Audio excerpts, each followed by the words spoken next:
The King Without a Heart. Written by Barbara Cartland. Narrated by Anthony Wren. Chapter 1.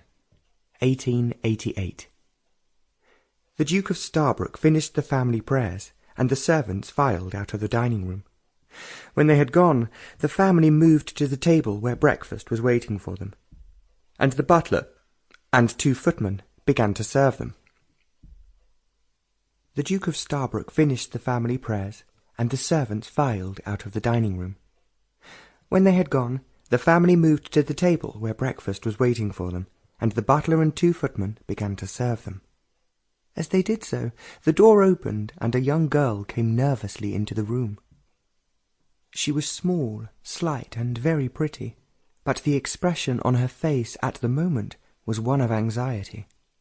She walked up to the Duke and bent to kiss his cheek. "Why were you not at prayers, Titania?" he asked sharply. "I'm sorry, Uncle Edward, but I was delayed when I came back from riding." "Delayed?" questioned the Duchess of Starbrooke from the end of the table.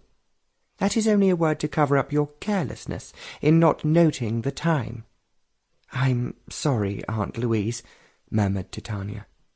"So you should be," replied the Duchess.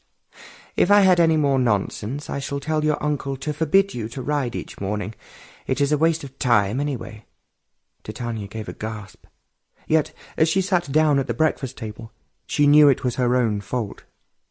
It had been a lovely morning, and as she had ridden through the woods that she loved, she had forgotten everything, and for the moment she was feeling happy. She reached a pool in the woods, which was her favourite place, because she believed that the water nymphs lived there. It was then that she realized that time was marching on, and if she was late for prayers, she would be in trouble.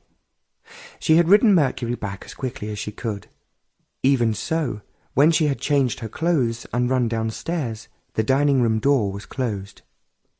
She could hear her uncle's stentorian voice reading a prayer, and those who had been listening to him intoned a respectful amen. Then, as the servants began to move out, she hurried in, knowing that she was in trouble. However, to her relief, there was no long lecture, which she would normally have received on such occasions. The Duke, in a surprisingly good humour, was looking down at his letters, which had been placed, as usual, beside his plate, after having been carefully sorted by his secretary. Bills and requests for money were dealt with in the office, and only the private letters were taken to the Duke. There was one which he had opened first, and he was reading it with a faint smile on his hard lips. From the end of the table, the Duchess was watching him quizzically, but she was far too controlled to ask him the contents of the letter before he was ready to tell her. Sitting opposite Titania on the Duke's right was her cousin, Lady Sophie Brooke, who had just enjoyed a season in London, and undoubtedly had been one of the most important debutantes of the year. The Duke had given a ball for her, and was planning another a little later in the summer to take place here at Starbrooke Hall.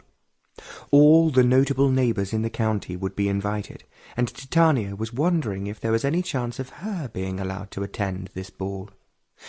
She had not been taken to London when the first ball was held, the excuse being that she was still in mourning for her father and mother.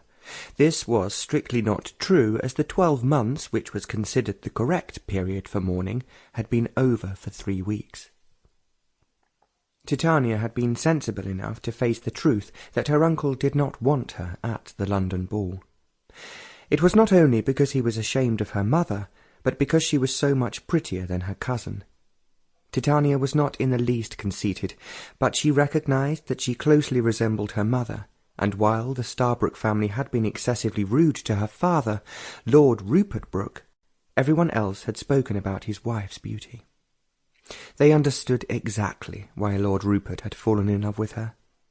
The Duke of Starbrooke was like his father. The 5th Duke had been determined to keep the blood of the Starbrooks as blue as it had been for the last 200 years, and had arranged his son's marriage with Princess Louise of Heidelberg. It was not a particularly important principality, but there was a distant connection with Queen Victoria, and no one could say Princess Louise was not the perfect wife for the next Duke. Unfortunately, the second son, Lord Rupert Brooke, upset his father's plans. He had insisted on marrying a commoner. Sample complete. Ready to continue?